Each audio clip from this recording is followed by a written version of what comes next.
सो हर NEET aspirant और 12 bio students को ये पता होता है कि डीएनए हमारा जेनेटिक मटेरियल है, लेकिन आरएनए नहीं है। बट ऐसा क्यों? Let me tell you. So DNA के पास होता है thymine nitrogenous base which contains a methyl group जो कि ज्यादा स्टेबल होता है, वेयर एज दूसरी तरफ आरएनए के पास होता है यूरेसिल नाइट्रोजनस बेस जिसके पास कोई मिथाइल ग्रुप नहीं होता है।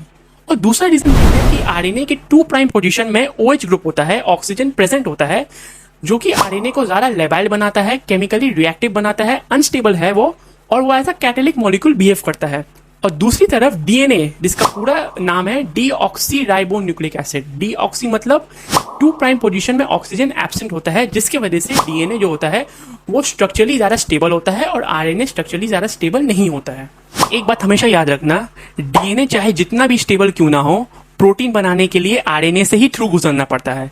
इसीलिए एनसीईआरटी का एक बहुत इंपॉर्टेंट लाइन लिखा हुआ है कि DNA is more stable than RNA as storing information, but for transmission the information RNA is more better than DNA.